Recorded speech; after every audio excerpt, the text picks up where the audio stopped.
Bonjour et bienvenue sur Zepo, là où les sujets sérieux prennent une pause détente. Installez-vous confortablement et kiffez le moment. Hello, j'espère que vous allez bien et que vous êtes aussi bien installés que moi et Bastien. Salut Bastien! Et salut Mohamed, salut à tous, j'espère que vous allez bien et nous vous souhaitons la bienvenue pour ce premier épisode de Zepo.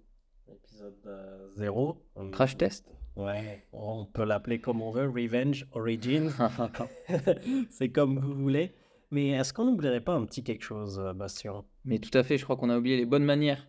Ah yes. Donc on va peut-être commencer par là. Moi je m'appelle Bastien Ouzno et je travaille actuellement dans le monde du marketing digital. Moi, c'est Mohamed Cherif et je travaille en tant que chef de projet dans le monde de la data. Et du coup, ça fait un moment qu'on réfléchit avec, comment dire, collègues, potos. Tout ce que tu veux. Yes, bah du coup, on va dire potos. On mettra un nom sur ça plus tard, mais du coup, sur un podcast qui tournerait autour de la vie professionnelle de façon chill et qui serait à destination de toutes les personnes qui souhaiteraient apprendre à travers les expériences des autres. On vous en dit pas plus et on vous laisse kiffer le moment avec nous. Let's go! Ça fait bizarre d'être enregistré, tu vois, c'est... Ouais, mais on va s'en détacher assez vite. Ouais, c'est normal, bah, ça viendra avec la discussion, mais ouais, ça fait bizarre de savoir que t'es enregistré C'est vrai. sur un truc comme ça, bien que, enfin, je sais pas, en tout cas, la volonté liée, mais ça fait bizarre. Bon, je te laisse, je te laisse commencer, le mot du début. Eh bien bonjour Mohamed. Bonjour, Bastien, Bienvenue. bienvenue chez moi. Bienvenue chez toi. Je te laisse faire comme chez toi. Ouais, du coup, Eh ben, c'est cool d'enfin pouvoir arriver à ce moment-là, parce que ça fait longtemps qu'on en a parlé, enfin, longtemps. et toi, ça fait un moment que tu l'as en tête, non? Ça fait un moment que je l'ai en tête, ce petit podcast. Et je t'avoue que ça me traînait beaucoup à cœur et ça me fait plaisir en fait de enfin pouvoir faire un test pour qu'on puisse en fait enregistrer et voir ce que ça peut donner. Parce que comme je te disais tout à l'heure, quand on discutait, en fait, tu peux très bien avoir une idée qui paraît être folle. Et à la réalisation, bah, tu te rends compte que c'est pas trop ça. Ou alors, ça peut rendre mieux que ce que tu avais prévu. Donc, ça me fait plaisir en fait que tu sois là et qu'on en ait discuté, ça fait quoi, un mois? Ouais, ça fait à peu près un mois. Bah écoute, je suis très content d'être ici aussi. T'as eu des vacances Et, entre-temps. ouais, voilà, petit vacances, quoi. J'ai profité. Trop bronzé. Voilà, quand même, ça va. Ouais. Plus bronzé que toi, donc. Ouais, et du coup, tu te rappelles de quoi ça allait tourner Mais ou bien t'as sûr. perdu la mémoire pendant tes vacances? J'ai absolument pas perdu la mémoire. Moi aussi, je suis très content d'être là. Et puis, pour te dire un peu, moi, c'est vrai que c'est pas du tout quelque chose auquel j'avais pensé. Mais quand tu m'en as parlé, ça m'a. C'est pas que ça m'a fait tilt, mais ça m'a paru. J'avais envie d'essayer en tout cas directement, tu vois, quand tu m'en as parlé. Bah, après pour plusieurs raisons, mais déjà pour moi, pour essayer d'être de plus à l'aise et d'exprimer, on va dire, un peu plus de choses perso. J'ai un peu ce syndrome de l'imposteur quand je suis là au milieu d'une discussion et je me dis souvent, bah, je vais pas parler de ma vie, quoi, parce que c'est pas forcément intéressant. Et après, quand t'es plus dans le mode podcast, ben là, en tout cas, ce que je me dis, c'est que le but, c'est quand même de raconter un peu sa vie, donc ça passe mieux, déjà, je trouve. Et puis voilà, on va essayer, ça va être cool. Ouais, après, c'est ce qu'on se disait tout à l'heure, hein, c'est des trucs de légitimité. Où des fois, c'est vrai qu'on a du mal à se sentir, à se dire, est-ce que j'ai le savoir suffisant, en fait, pour Ouais, pouvoir c'est vrai, puis moi, ça va même au-delà. transmettre des idées, tu vois. Ça va aussi, enfin, tu vois, ça va un peu au-delà. Moi, c'est même plus au niveau de l'intérêt, tu vois. Je me dis, ça va peut-être pas intéresser les gens, etc. Et je trouve que du coup, de passer par le podcast, c'est un bon moyen pour peut-être de me libérer de ça aussi. Et puis, c'est une super opportunité, je pense, pour partager aussi des choses avec des gens, tu vois, sur des invités, etc., que j'aurais peut-être pas rencontré sinon. Ouais. C'est cool. Ah, je t'avoue que moi, personnellement, en fait, de base, comment c'est venu, c'est que, comme je t'avais dit, en fait, c'est sur l'association d'alumni que j'ai avec mon école d'ingé, où, en fait, j'ai eu ce déclic en mode, euh, j'ai des connaissances avec lesquelles je peux potentiellement aider des gens. Et en fait, c'était des trucs vraiment tout bêtes. Et des étudiants à faire préparer leur CV, à préparer des entretiens. C'est des exercices tout simples de elevator speech, du coup, qui permettaient à leur préparation, à l'intégration dans le monde professionnel, etc. Et tu vois, à ce moment-là, je m'étais dit, et ce que j'essayais de faire en tout cas avec eux, c'est de leur donner ce qui m'avait manqué moi à ce moment-là quand j'étais étudiant. C'est-à-dire que j'étais totalement perdu, je ne savais pas, d'un point de vue métier, ce que ça allait donner. Et bah, du coup, j'étais un peu livré à moi-même et je devais aller parler à des gens, leur, leur, leur poser des questions, avoir un peu l'impression des fois de les harceler, quoi, enfin, avec des trucs tout bêtes. Parce que, enfin, bien sûr, il n'y a pas de questions bêtes, mais des fois, tu as cette impression-là en mode où c'est bon. T'as posé assez de questions Oui. comme ça, tu vois. C'est le moment d'arrêter, quoi. Ouais, j'étais beaucoup comme ça aussi. C'est vrai Ouais. que j'ai mis du temps avant d'oser poser les questions en cours. Après, surtout, c'est aussi le regard des autres, je pense, qui joue un peu, mais même après, quand tu te détaches de ça, c'est. Ouais. Après, nous, on avait beaucoup d'enseignants qui nous répétaient plus ou moins la même chose. Je sais pas, c'est un dicton qui disait, en gros, les deux personnes qui n'apprennent jamais, ce sont les gens qui sont prétentieux et qui croient tout savoir, et les gens qui n'osent pas poser de questions, justement. Et l'idée est d'éviter d'être dans cette catégorie de gens. Mais au-delà de ça, en fait, justement, avec ce ressenti-là, je me suis dit, là, je vois une opportunité d'apporter aux gens quelque chose dont j'ai eu besoin et leur faciliter la chose. En gros, au lieu de devoir chercher, se développer un réseau, etc., avoir un endroit où tu peux plus ou moins te sentir moins seul, on va dire. Je trouvais ça cool. Ça, c'était l'idée de base. Ça me traîne depuis un peu un an ou un an et demi. Peut-être que j'ai ça en tête. Après, je t'avoue que pour le format de podcast, je t'avoue que c'est arrivé en roue libre. Mais ouais, le format de podcast, il était venu plutôt sur. Dernièrement, j'écoute énormément de podcasts. De base, j'ai découvert les livres audio à ma dernière année de fac en Algérie.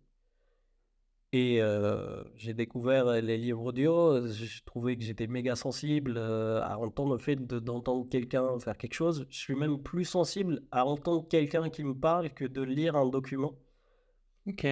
Et après, en fait, j'ai découvert plus des trucs de podcasts où les gens, forcément, potentiellement, parlent de leur vie, parlent de trucs professionnels, ou des interviews et tout.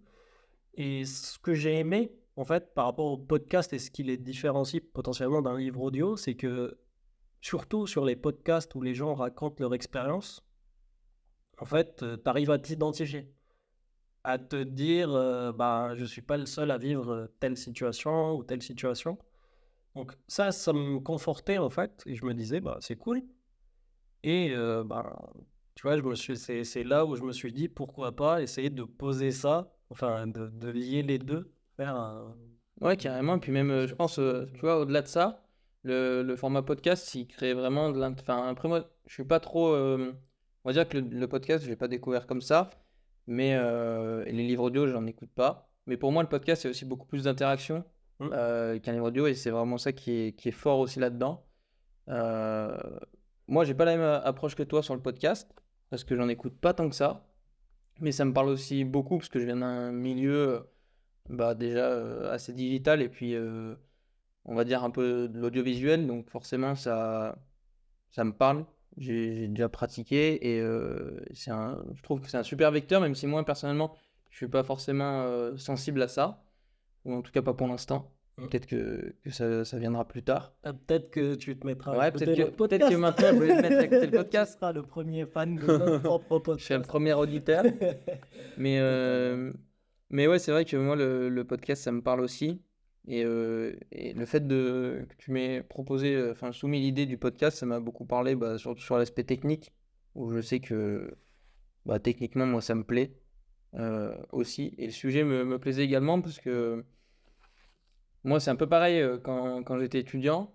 Et d'ailleurs, je suis toujours étudiant, mais quand j'étais, on va dire, plus au collège-lycée, j'ai suivi un parcours un peu plus pas par dépit, mais parce que les gens autour de moi me disaient bah, fais ce parcours-là parce que c'est le meilleur. Entre guillemets, les meilleurs élèves sortent d'ici. Mais maintenant, avec le recul, je me dis que Champollion, du coup. j'ai pas fait Champollion. Mais Je pensais que les meilleurs sortaient de Champollion ici. Ah, bah, alors, je connais pas trop. non, mais ce que je veux dire, les meilleurs cursus. Oui, oui, oui. Et Enfin, mais oui, je pense que même, tu vois, par exemple, en Algérie, c'est littéralement pareil. Nous, quand t'es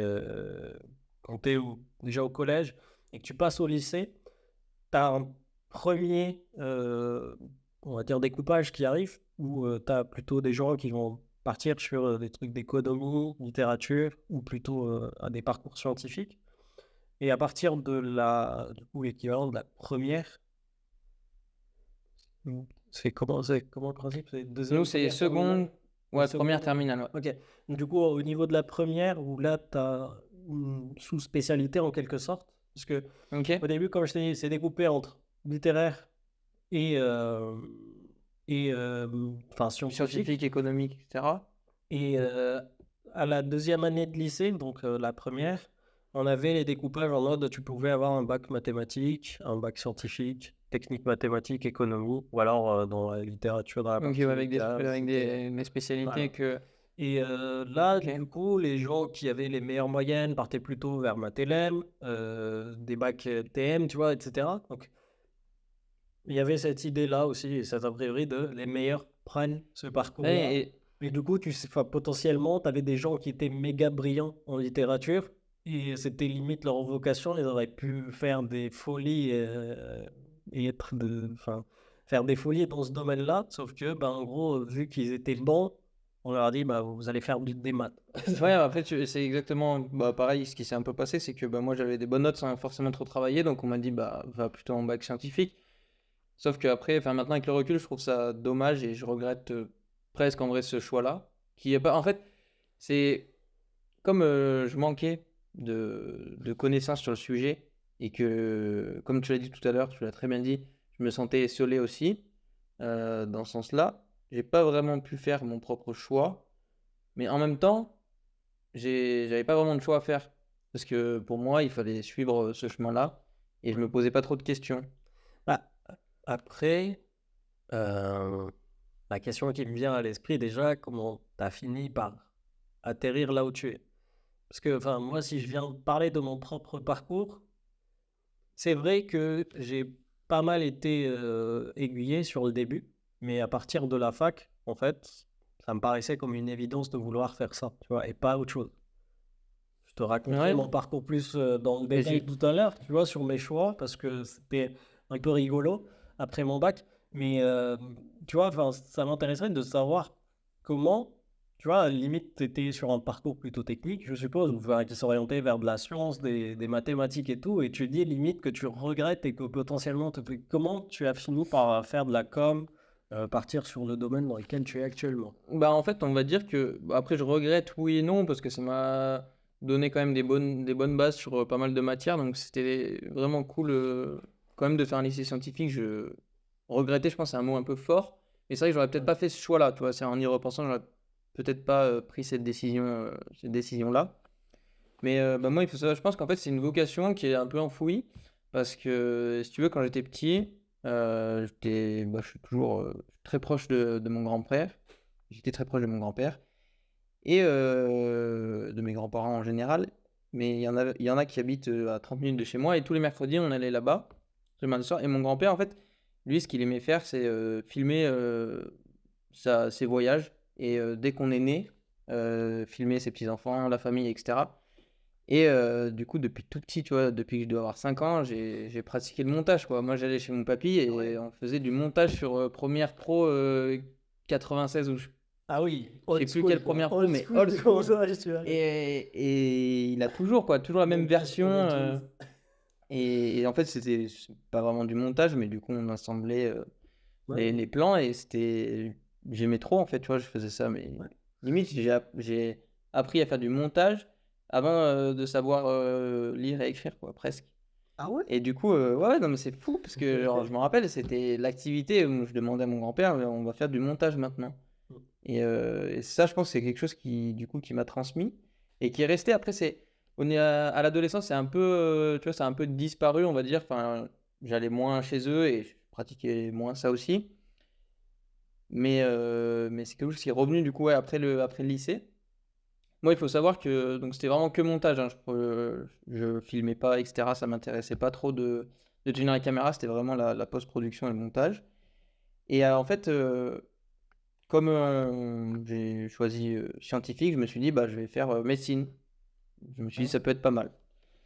Sauf que je pensais donc avoir envie de faire médecine, mais je me suis vite rendu compte, bah, plus les années passées, en fait, au T'as lycée. commencé. Non, j'ai Non, pas t'as pas commencé médecine commencé parce qu'en fait, médecine, d'accord. non, non. Parce qu'en fait, si tu veux, bah, plus j'avançais dans le lycée, plus je me rendais compte que ça me saoulait, quoi. Toutes les matières, déjà, en première, c'était soit tu faisais SVT, soit c'était sciences de l'ingénieur. Et SVT, j'ai viré direct la seconde, ça, c'était horrible, la SVT. J'en Ok, pouvais plus. ok.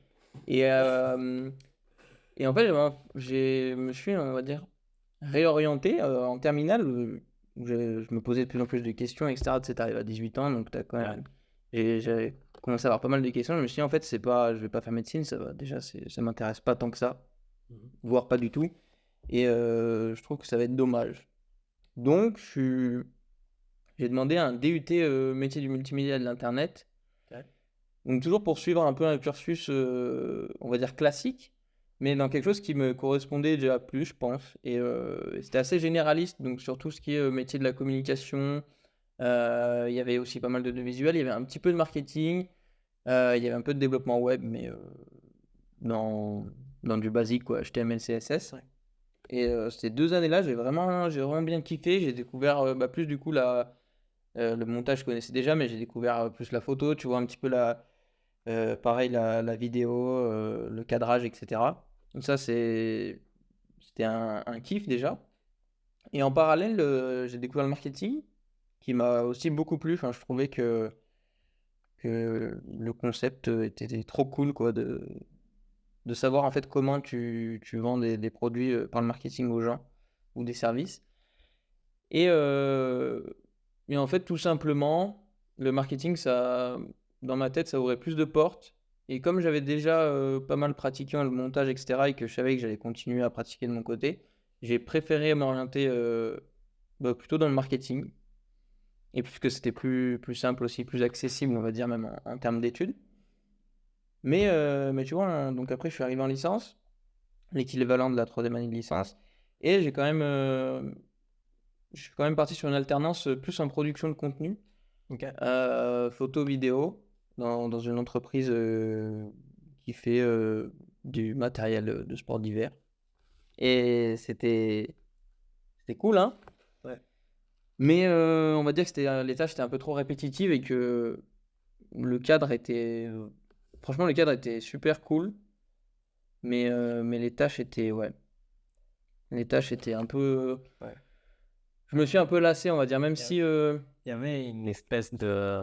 Peut-être qu'il y avait une espèce de désillusion. Vu chaque nouvelle personne qui arrive dans le monde Bah, professionnel. non, une désillusion, je dirais pas ça forcément comme ça, mais c'est vrai que bah, déjà la charge de travail, elle était vraiment bah, elle était importante. Mhm. Et n'empêche que quand c'est ta première vraie expérience professionnelle dans un domaine que tu as choisi, c'est pas que ça fait mal, mais en fait, quand on sort, tu te dis, ah ouais, quand même, c'était. Bah, c'est là en fait où tu as cette espèce de hobby qui se transforme un peu comme en une contrainte, tu vois, parce que tu le fais plus par passion, mais par obligation. Je pense que ça joue aussi sur le moral. Pourquoi j'ai parlé de désillusion? Parce que, tu vois, alors, tu vas rigoler, mais moi aussi. Alors, moi, je suis parti plus loin que toi, j'étais inscrit en médecine. On Ah n'en ouais, a jamais parlé, mais j'étais inscrit en médecine ah, donc, et j'ai fait un transfert. J'ai fait un transfert vers l'école, enfin des écoles prépa en début d'année. et donc, tu as fait médecine? Non, non, j'ai jamais, Ou alors, j'ai non, jamais t'as jamais mis les pieds. j'ai jamais mis les pieds enfin, dans un amphi pour un cours de médecine. Mais ouais, littéralement, j'étais inscrit en médecine, j'allais commencer à faire ça et j'ai fait un transfert en dernière minute. Mais ça m'a fait rire. C'est pour ça que j'ai rigolé tout à l'heure quand tu m'as dit, je me suis dit, vas-y, je fais médecine. Et qu'est-ce Et qui t'a fait du coup changer? Enfin, c'est à quel moment que tu t'es dit, je prends la décision, j'ai pas envie de faire ça en fait et j'ai envie de faire autre chose? Disons que ce choix-là ne me ressemblait pas, ne me correspondait pas.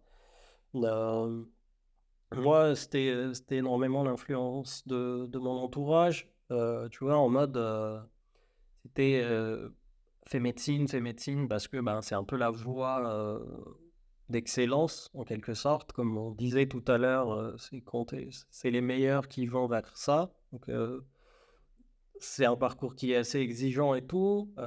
Et en plus de ça, tu as une sorte de sécurité de l'emploi à la fin.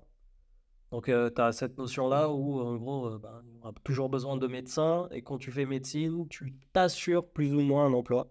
Alors, à tenir avec des pincettes, hein, mais dans le sens où, ouais, enfin, il y a quand même plus de chances de trouver un taf en médecine en Algérie que dans d'autres métiers, peut-être. Euh, Après, c'est méga ouvert. Mais ouais, déjà, il y avait ça. Et il y avait aussi la notion, à l'époque, de me dire, je vais faire 11 ans d'études sur un truc que j'ai pas choisi forcément. Pourtant, quand j'étais petit, je veux faire médecin et je veux être pédiatre. Parce que, Ouais, ouais, bah, en gros, j'avais eu une petite maladie et tout qui m'avait OK. marqué quand j'étais petit. Et je me rappelle, enfin, je sais pas pourquoi, les pédiatres, c'était un peu des héros pour moi. Et du coup, tu vois, toujours cette OK, c'est beau, notion. mais après, tu vois, quand tu petit, tu peux faire aussi le Ouais, parallèle avec les pompiers, les policiers, c'est souvent astronaute, tout astronautes, c'est ça. souvent comme ça, quoi, tu vois? Oui, oui. Les gens Mais que tu vois comme héros quand t'es petit, tu envie de leur ressembler, donc oui. forcément, Mais du coup, arrivé devant la réalité des choses, je me suis dit, en fait, non, j'ai peut-être pas envie de passer 11 ans de ma vie à faire enfin, 11 ans si tu fais des spécialités et tout, mais potentiellement pas envie de faire un aussi long parcours d'études. Et bah, j'ai eu la chance de grandir dans une maison, mais pas ma mère est économiste de formation, mon père est ingénieur en mécanique. Tous les deux enseignent à la fac. Et bah, du coup, j'ai peut-être reçu ça de ma mère un peu, mais à chaque fois qu'elle faisait un cours, elle avait cette façon de nous raconter un petit peu ce qu'elle a découvert et tout, et elle parlait énormément de notions de management, d'entreprise, d'entrepreneuriat, de comment ça fonctionnait, etc. Et ça m'intéressait énormément, tu vois. Ça me paraissait comme un énorme jeu d'échecs, un jeu de stratégie où c'était pas mal. Et moi, j'étais toujours, tu vois, j'adorais ça. En plus, t'avais les séries type Suits, etc. Enfin, t'avais des personnages de malades et tu étais là en mode, je vais être comme ça. Alors moi, je regardais pas Grey's Anatomy. Du coup, c'est peut-être pour ça que j'ai pas fait médecine. Mais en gros, ouais, enfin, j'avais cette notion-là d'ingénierie et de management que j'avais à la maison, en fait, et que j'aimais beaucoup, tu vois. Et aussi, pendant mes études, j'avais beaucoup plus d'affinité pour des matières type mathématiques, physique, etc. Et sur de la résolution de problèmes, plutôt que sur de la partie scientifique. Alors, ceci n'empêche que je m'intéresse énormément au corps humain, etc. Et ça, j'adore, mais pas autant que enfin, d'autres trucs. Donc c'était ces deux choses-là qui ont fait pencher la balance. Mais surtout le fait de faire de longues études où en fait, je me suis dit, si je me lance sur un parcours aussi long et je suis pas sûr de moi, à la première difficulté, je vais planter mes parents du doigt. Et je comprends. à ce moment-là, je me suis dit, bon, quel que soit le résultat derrière, je préférais m'en vouloir, moi, d'avoir fait le mauvais choix que d'en vouloir à d'autres personnes parce qu'ils m'ont poussé à faire un choix. Ouais, bah, après tout simplement parce que c'était pas ton choix non plus, Oui, au départ, donc ça bah, se comprend tout à fait. ouais, je t'ai dit encore une fois, j'écartais pas non plus le fait de faire médecine parce que c'est pas non plus un domaine qui me désintéresse totalement. Mais enfin, je me voyais pas faire autant d'études, par exemple. Ça, c'est parmi les trucs qui m'ont dissuadé. Et enfin, une fois, je me rappelle aussi par rapport à l'informatique et tout, et c'est ça qui m'avait aussi ouvert les yeux. C'était qu'une fois, je discutais avec mon cousin pour le choix de spécialité, d'études, etc. Et il m'avait fait une remarque comme ça en me disant, mec, si tu veux faire informaticien, tu risques potentiellement de te retrouver face à un ordi toute la journée à programmer. Est-ce que tu es prêt pour ça? Et si tu aimes ça, vas-y, fonce. Mais par contre, si tu t'attends à, je sais pas, j'en sais rien, si dans ta tête, c'est juste, tu vois des applications sympas sur le téléphone et que tu dis, je veux faire pareil, sauf que tu sais pas ce qu'il y a derrière, bah en fait, c'est pas la réalité. Et ça m'a fait tilt en mode, oui, c'est vrai que le résultat est une chose cool, mais on sait pas qu'est-ce qu'il y a eu comme travail derrière pour en arriver là. Et potentiellement, tu as des mecs qui, enfin, rester derrière un bureau, derrière un ordi toute une journée, ça les fait péter un câble. Ils câblent. Quand- Ils vont câbler. Ils vont Mais câbler. c'est ça. Mais je vois Mais exactement ce que tu veux dire parce que moi, bah, toi, c'est vrai que tu as eu la chance de prendre conscience de ça assez tôt. Et moi, c'est plutôt, je m'en rends compte, tu vois, petit à petit, que j'adore tout ce qui est marketing, etc. Même marketing digital, on peut dire, un peu spécialisé là-dedans. Mais c'est vrai que j'ai aussi, pas cette déception, mais ce truc en moi qui me dit, mais en fait, toute la journée, je suis derrière un ordi, quoi. Alors que tu vois, quand tu es plus bah, je vais comparer avec l'audiovisuel, parce que du coup, c'est vraiment là mon cœur balance, on va dire, encore entre les deux. Mais, mais quand tu es plus dans l'audiovisuel, t'as plus, tu vas un peu sur le terrain, tu vois, c'est un peu plus varié, on va dire, dans le sens où tu es un peu plus actif la journée. Mm. Tu as des moments où tu es devant le PC, forcément, ou quand tu vas devoir faire de l'editing, du montage, etc., bah, tu es devant le PC, mais tu as aussi toute une partie où, là, quand je te parle, que tu fais de A à Z d'un projet, où tu vas aller voir pour tourner la vidéo, etc. Tu vas aller sur des lieux de tournage, tu vas être avec des gens, tu vas partager ces moments-là en extérieur ou pas, mais tu vois, c'est pas pareil. Mm. Mais là, à travers cette année où je suis vraiment très souvent devant le PC, je me rends un peu compte de ça, mais pourtant, j'adore, tu vois, le marketing digital. Mais c'est pour ça que c'est un peu cet aspect-là qui fait que j'hésite un peu encore entre les deux. Mais après, je pense aussi qu'on est maintenant. C'est vrai qu'avant, les gens, tu vois, c'était un peu une ligne droite, quoi. Ils faisaient les études dans ce cursus-là parce qu'ils avaient des bonnes notes, ou un autre cursus parce qu'ils en avaient des moins bonnes. Et après, ils rentraient dans une boîte et ils restaient 45 ans, bah, toute la carrière, quoi. Ils faisaient leur carrière dans une boîte, Ouais. dans un métier, etc. Et je pense qu'on est arrivé plus là maintenant sur une génération où les gens veulent voir différentes choses. En tout cas, moi, je fais partie de ceux-là où j'ai envie un peu de toucher à tout, de faire un petit peu, bah, peut-être 10 ans dans ce domaine-là, puis ensuite voir un autre domaine, voir si ça me plaît, faire 5 ans, puis ensuite recommencer. Et après, peut-être que je tiens à ça aussi d'un trait de caractère et de ma curiosité. Mais c'est vrai que je suis plutôt dans l'état d'esprit de me dire j'ai envie de faire plein de choses quoi, dans ma vie. Euh, et Ouais, après, j'essaye de faire ça, quoi. ouais, c'est une lame à double tranchant de vouloir tout faire dans sa vie. Parce que c'est un peu ça aussi qui peut faire que tu te perds plus rapidement. Parce que typiquement, moi, j'ai plutôt eu des parcours sur des trucs plutôt généralistes, tu vois. Euh, Par exemple, quand j'ai fini mes études après le lycée, donc comme je t'ai dit, j'allais faire médecine, mais à la fin, j'ai fait une école prépa, donc Ouais. un peu l'équivalent de maths sup, maths spé, donc plutôt orienté technique. J'ai fait les 2 ans de prépa. Cela, déjà, ça te prépare à un parcours technique, mais généraliste. Tu peux très bien finir en génie industriel, tu peux être en automatique, en électronique, tu peux finir en génie des procédés, chimie, tu- ouais, en génie civil. En gros, on avait un panel énorme derrière. Bien sûr, en fonction de ton classement, etc. Mais en gros, tu avais énormément de possibilités derrière. Donc, c'était pendant 2 ans, prépa, où tu avais un concours. En gros, à ce moment-là, pendant ces 2 ans-là, je savais que j'allais partir sur ça, mais je t'avoue que je me suis exprès fermé les yeux pour me dire, en fait, mon objectif, c'est de me classer à max, de faire le meilleur classement possible pour avoir le plus de choix. On y pensera après. Peut-être que c'était une erreur de ma part de ne pas avoir un objectif fixe, mais en tout cas, en gros, j'étais là en mode objectif de la prépa, c'est d'avoir le meilleur classement possible. On discutera de la spécialité plus tard, mais pendant ces 2 ans-là, je t'avoue que j'ai eu des moments de vide où je me suis dit, euh, qu'est-ce que je fous là? Ah Qu'est-ce ouais, que je suis en carrément? train...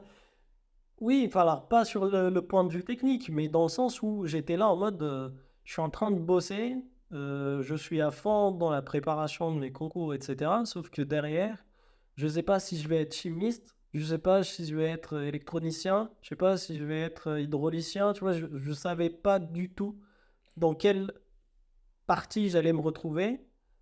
Et en fait, c'était cool de savoir que j'avais tout ce panel-là, mais en même temps, c'était quelque chose qui me... Ça te faisait peur un peu? Oui, Ou... Ouais, oui, ça te fait... personnellement, ça me faisait peur. Ok. Et c'était peut-être une question que je voulais te poser tout à l'heure, mais j'avais aussi cette peur par rapport à l'emploi, tu vois. Des fois, moi, personnellement, dans mes choix de spécialité, etc., je t'avoue que j'ai toujours gardé en back-end, voire même peut-être que c'était l'un des critère prioritaire de dire que ben, c'est bien de faire ce qu'on aime, mais à côté, il faut pouvoir en vivre plus tard.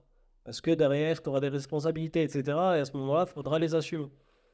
Donc, ouais, enfin, en gros, ouais, c'est vrai que j'avais cette peur-là de me retrouver dans une filière qui, ben, derrière, en fait, t'as pas forcément de l'emploi, t'as pas ce truc.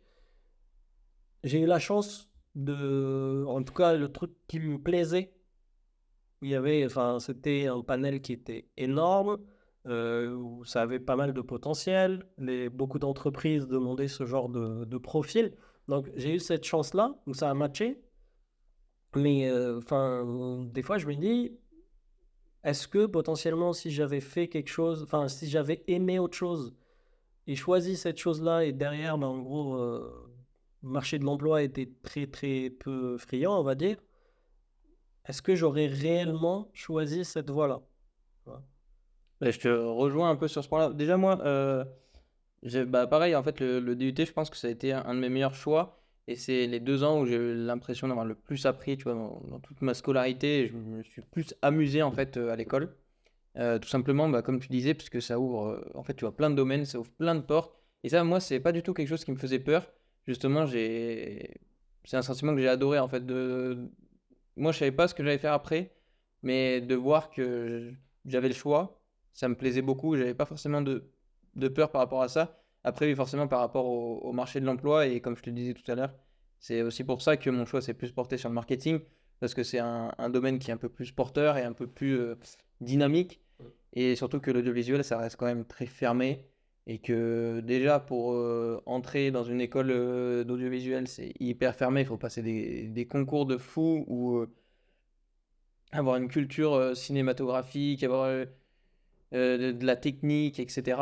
Et maintenant, j'ai des collègues hein, qui ont continué dans l'audiovisuel et qui kiffent, mais ils ont dû passer des, des concours et il y en a qui en ont raté alors que tu vois, ils avaient la spécialité depuis la troisième, la spécialité cinéma, et qui ont une culture cinéma de malade, qui vont au ciné, je te dis, 2 à 3 fois par semaine. Ouais. Et même eux, tu vois, il y a des concours qui étaient difficiles en fait pour eux. Et moi qui n'ai pas forcément cette culture-là, j'adore tout ce milieu-là, mais j'ai pas forcément cette culture. Je sais pas pourquoi, j'aime le cinéma, mais pas de là à lire des livres, à vraiment me renseigner Ouais. plus que ça, tu vois. Oui. Donc, et puis même au-delà, tu vois, même après quand tu es dans l'école, bah, le milieu de l'audiovisuel, c'est un milieu hyper fermé. Et c'est sûr, un jour, j'aimerais bien pouvoir me glisser dans ce milieu-là, parce que c'est ce qui m'anime, je pense. Ouais. Mais c'est vrai qu'au bout d'un moment, tu es obligé aussi de faire un choix. Oui. Après, tu as des exemples de gens qui réussissent aussi. Tu vois, moi, par exemple, j'ai mon cousin, on a 20 ans de différence, et lui, il a réussi à se frayer un chemin dans ce milieu-là. De l'audiovisuel, il est monteur truquiste. Donc, en gros, il réalise des trucages sur des films. Mhm. Et pourtant, tu vois, il a fait un DUT, je crois que c'était génie électrique, Ah qu'il a ouais. redoublé en première année parce qu'il foutait rien. Et il était DJ à la base. Tu vois, enfin, il était DJ. En fait, genre, En il roue kiffait libre. ça. Du coup, il y avait des platines et il mixait et tout dans sa cave. Moi, j'ai pas connu du coup, mais on m'a raconté. Et maintenant, il kiffe toujours ça, tu vois. Il fait ça en parallèle, Ouais. mais vraiment pour le kiff. Et après, ouais, il a réussi à créer un réseau. Et puis au final, maintenant, il est très heureux là-dedans. Mais je pense que c'est quand même des exceptions. Et c'est sûr, j'aimerais bien en faire partie. La question, c'est est-ce que c'est des Mais voilà. exceptions ou pas? Parce que tu as énormément de personnes qui te disent tu as plus de chances de réussir quand tu fais quelque chose que tu aimes. Ah, ça appartient aux philosophies. Mais c'est très bien la philosophie. Tiens-toi bien. Est-ce que c'est mieux de faire quelque chose que tu aimes et dans laquelle, même si c'est un milieu très restreint et très difficile, comme tu disais, bah en gros, vu que tu fais ça par passion, tu vas tout donner et en gros, tu vas percer. Ou alors, enfin, en gros, tu te dis, bon, c'est cool comme passion, mais voilà, ça va être plus mon hobby que mon gagne-pain. Et tu vois, moi, personnellement, il y a toujours ce sentiment-là de, enfin, je dirais pas zone de confort ou de safe space ou autre, mais je dirais plus que là, c'est, tu aimes quelque chose, tu as envie de le faire, sauf que tu as énormément de risques. Comme je t'ai dit encore une fois, ben, il n'y a pas que ta vie pro, tu as ta vie perso à côté. Au bout d'un moment, il va falloir que tu puisses payer un loyer, que tu puisses prendre, enfin, vivre, quoi. Et pour vivre, à bout d'un moment, tu as aussi besoin d'argent, d'une rentrée bien Non, et puis truc. Donc, c'est si tu n'as clair. pas ce confort-là, des fois, moi, il y a des choses qui m'ont fait peur en mode, ben, non, en fait, si je fais ça, je m'expose beaucoup trop à réduire en fait cet aspect-là financier. Et limite, ça m'a freiné. Tu vois. Ouais, moi après, bah, c'est pareil, ça m'a freiné parce que pour plusieurs raisons, on va dire, mais c'est vrai que bah, déjà la peur de ne pas trouver après derrière, et comme tu dis, bah, de ne pas pouvoir en fait répondre de tes responsabilités financières, etc. C'est quelque chose qui fait beaucoup peur, encore plus en ce moment, je pense, avec toute la situation économique. Euh, et c'est pour ça que j'ai choisi le marketing. Je pense que c'est aussi pour m'assurer on va dire, un bagage de secours. Ouais. Si jamais en fait maintenant, là, je voulais tenter, ou dans 5 ans, je voulais tenter quelque chose de plus dans l'audiovisuel, je pourrais me dire que j'ai un matelas, entre guillemets, Cette sécurité. de sécurité au cas où. Et puis même au-delà de ça, en fait, bah, quand il a fallu faire un choix, euh, c'est pareil, c'est des milieux où bah, tu es obligé d'aller habiter à Paris, etc. Et Mm. au moment où j'ai dû faire mon choix, je n'étais pas forcément dans l'optique de partir et, euh, et de me priver, on va dire, de certaines choses. Euh, Peut-être que j'étais pas prêt ou que j'avais pas assez envie, mais je pense que c'était surtout que j'étais pas prêt euh, à ça. Et peut-être que si ça se représente, et c'est aussi dans la vie, je pense, hein, c'est pareil, c'est un peu philosophique, plus ou moins, ça dépend comment on le voit, mais dans la vie, en fait, si c'est difficile en fait de se lancer tout seul, tu as toujours besoin que quelqu'un vienne te tendre la main. Et quand je dis ça, je parle un peu. Tu vois, si j'avais une super opportunité, bien sûr que je l'aurais saisie. Après, quand l'opportunité, tu vois, se présente pas aussi, c'est plus. Moi, je trouve ça plus compliqué. Ouais. Bah forcément, euh, d'y aller, quoi, et de se dire, bah, j'y vais. Et en fait, tu vois, je me lance dans le vide, mais j'ai rien, quoi. Ouais. Juste, je me lance dans le vide. Bah, Et on verra bien. oui, bah en fait, tu as des gens qui ont ce courage-là de se lancer dans le vide. Moi, personnellement, je l'ai pas. Et j'ai toujours été impressionné par les gens qui ont cette capacité-là. Après, est-ce que c'est une qualité ou un défaut? C'est un mystère parce que je connais très bien des gens qui se sont lancés dans le vide et il y a eu un vide total parce qu'ils n'étaient pas là au bon moment, au bon endroit, etc. Ouais, après, ça fait des Et pas, mais. pendant ce temps-là, tu as d'autres personnes qui étaient là au bon endroit, au bon moment et ben, en gros, ça a grave marché. Ce qu'ils ont, enfin, leur choix, en tout cas, s'est révélé être le meilleur, même s'il y avait ce risque-là qui était énorme.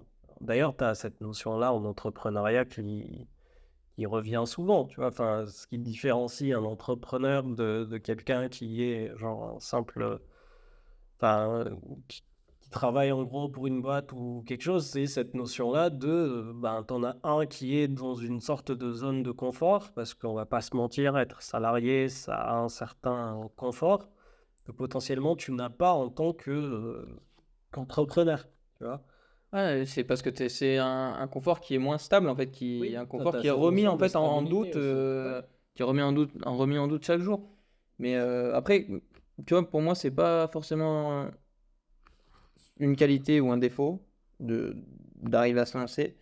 C'est ça dépend du caractère de chacun, mais moi, je pense que les gens, même si tu vois, ceux qui arrivent en fait à se lancer, même s'ils ratent, en fait, ils vont toujours se rattraper parce que c'est des gens qui, pour moi, naturellement, dans leur état d'esprit, en fait, sont comme ça, quoi. Donc, même si ça marche pas, ils vont essayer autre chose. Ça marche pas pour tout le monde, hein. Bah, après, il y a forcément des gens où ils essayent quelque chose qui leur tient vraiment à cœur et le fait que ça réussisse pas, ils s'effondrent, quoi. Mais Je pense que ça relève de la culture de l'échec et de comment gérer l'échec.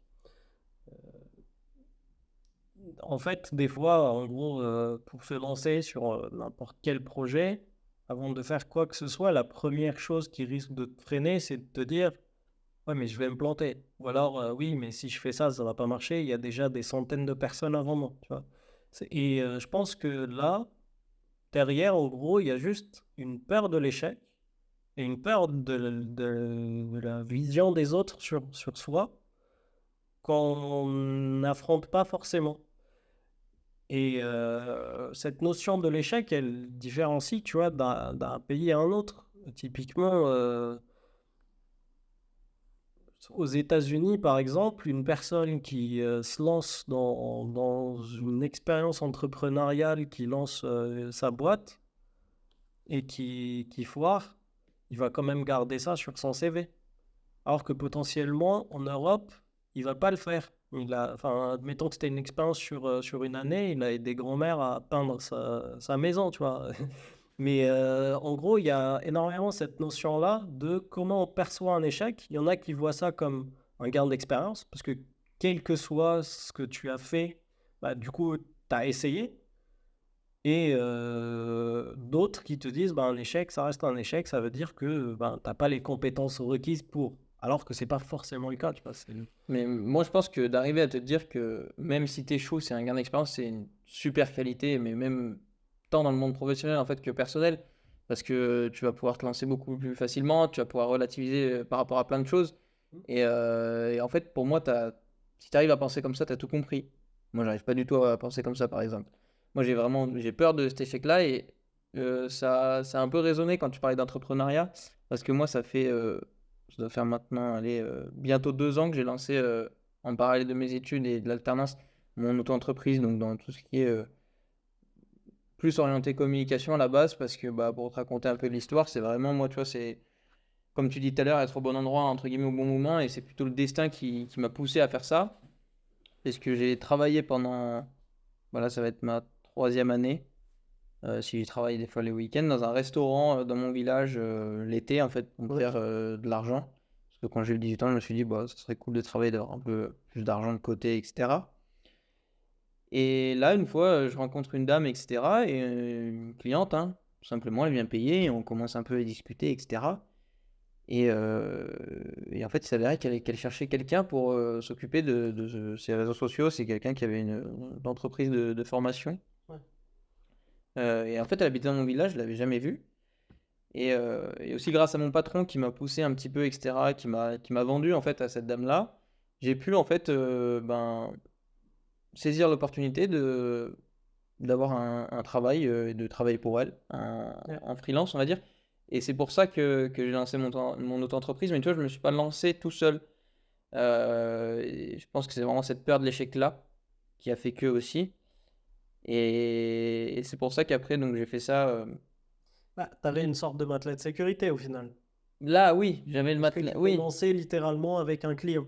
oui, oui, là, j'avais. Bah, c'est pour ça que je me suis lancé. Sinon, je me serais pas lancé. Tu vois, C'est ça. ça me serait peut-être même pas venu à l'esprit de me lancer. Ouais, d'aller démarcher les clients toi-même. Ouais, non, et après, c'est quelque chose qui se cultive aussi, hein, je pense. Mais en fait, j'aimerais bien vraiment dépasser cette peur-là de l'échec et qui est toujours présente en fait, parce que j'ai travaillé donc à peu près 1 an avec cette dame-là.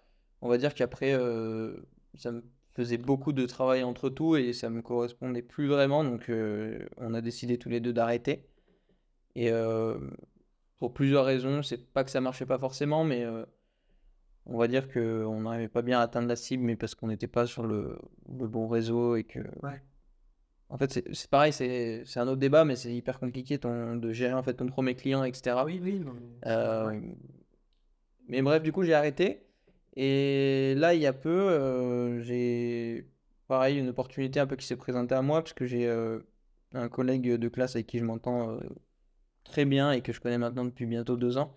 Sa copine, en fait, a lancé sa marque de broderie personnalisée Ok. et ça marche plutôt pas mal. Elle commence à avoir pas mal de commandes, etc. Elle avait besoin d'un community manager aussi. Et c'est arrivé à un moment en fait où j'avais envie, tu vois, ça me manquait un petit peu de faire encore autre chose, quoi. De redécouvrir quelque chose d'autre. Et donc là, maintenant, ça fait peut-être 2-3 mois qu'on a commencé un peu à travailler ensemble, on va dire, mais pour l'instant, ça reste très basique. Ouais. Et là, j'aimerais bien qu'en septembre, ça devienne plus carré et qu'on puisse vraiment mettre en place une stratégie, etc. euh, Puisqu'on va avoir un peu plus de temps pendant l'été. Mm. Mais bref, en fait, c'est pareil, c'est toujours cette peur de l'échec-là qui fait que si l'opportunité, limite, j'ai envie de dire, est vraiment poussée vers moi, quoi, vraiment, c'est limite, me la mets devant la tête, je vais pas forcément avoir osé, tu vois, Il y a un peu aussi cette histoire d'ego-là, où en fait, quand elle a commencé à chercher quelqu'un pour s'occuper de ses réseaux, bah, mon collègue, il a partagé ça à la classe, etc. Et il n'avait pas forcément pensé à moi, tu vois, m'avait pas forcément proposé de base, etc. Il y avait d'autres personnes qui étaient intéressées.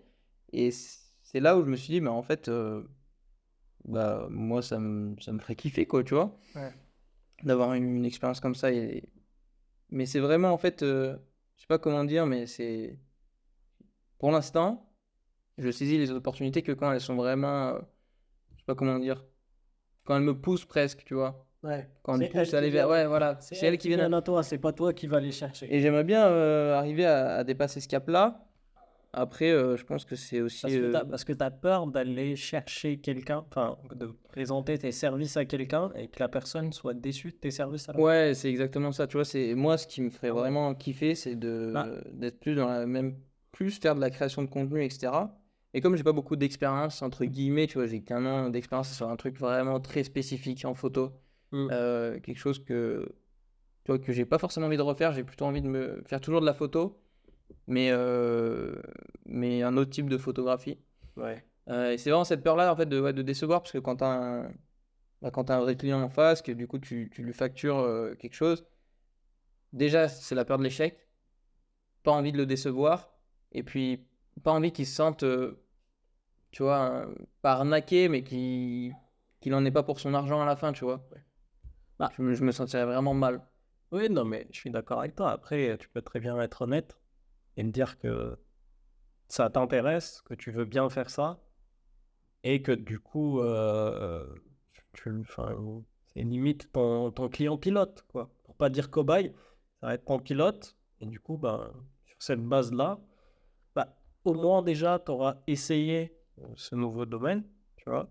Tu auras tenté ta chance, tu sauras ce que tu vaux, tu connaîtras les difficultés ou autres, et tu auras ta propre idée, et potentiellement, tu vas kiffer et tu vas continuer à faire ça. Ou alors, bah, en gros, potentiellement, l'expérience, tu vas pas aimer du tout. En fait, je te parle d'un point de vue technique ou de travail. Tu vas pas trop aimer ce que c'était. Et du coup, tu te dis au final, bon, j'avais trop agrandi ça. Moi, je pense que pour éviter, tu vois, par exemple, ça, je te donne une solution, mais Ouais, carrément. Bah, je sais pas. Enfin, en gros, enfin, de ma perception, c'est plus en mode, si le plus important, c'est d'être honnête. Après, tu sais que je me retrouve un peu dans ce que tu dis parce que si tu as un niveau d'exigence très élevé envers toi-même, bah, c'est normal en fait que tu n'y arrives pas à y aller parce que tu te dis si j'arrive pas à donner quelque chose de parfait, bah, ça sert à rien en fait non, que en fait, j'essaye. je préfère pas y aller. Oui, parce que ben, enfin voilà, j'ai un niveau d'exigence qui est là et enfin potentiellement si j'essaye, ben, je l'atteindrai jamais et automatiquement ça va pas plaire au client, il va y avoir de la déception, etc. Mais derrière en fait, t'as pas essayé, tu sais pas si tu pouvais atteindre ce niveau d'exigence là et aussi est-ce que ton client voulait ce niveau là? Peut-être qu'il voulait moins et potentiellement tu rentres sur des notions de surqualité, tu vois. Ça me fait rire parce que j'ai vécu exactement la même chose que toi. Quand j'étais étudiant, je t'en avais parlé, tu vois, je faisais un petit peu de design, carte visite, flyer, machin. Et de base, c'était venu de l'un de mes meilleurs potes. L'idée était venue en mode, écoute, il y a un moyen de se faire un peu d'argent en tant qu'étudiant, etc. On fait du design, on va faire un petit tour chez les imprimeurs, voir comment on peut faire, etc. pour outsourcer cette partie-là. Et derrière, en gros, ça sera très très simple. En gros, de base, il m'a dit, c'est très très simple. Tu maîtrises un peu Photoshop, Adobe Illustrator, tu fais tes designs, tu te prépares un petit cahier, tu tournes tu rentres, tu toques dans les magasins, tu leur présentes ce que tu fais en design sur les cartes visites, t'imprimes, tu livres, c'est fini. Moi, après, j'avais un peu plus démocratisé ça parce que j'avais des cours d'entrepreneuriat et tout. Du coup, j'étais parti en mode, j'ai fait le tour de 2, 3 imprimeurs, faire une différenciation des prix, voir qu'est-ce qu'on avait là, qu'est-ce qu'on n'avait pas là, etc. Tu vois, donc j'avais intégré un petit peu ces notions-là. Et à un moment donné, en fait, j'ai eu exactement la même chose que toi, en mode, ouais, mais est-ce que mes designs sont assez bien faits pour que les clients aiment? Et est-ce que bah, du coup les qualités d'impression que je vais utiliser sont les bonnes?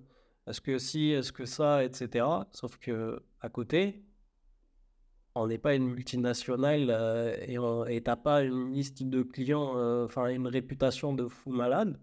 En fait, ta réputation, tu l'as construite.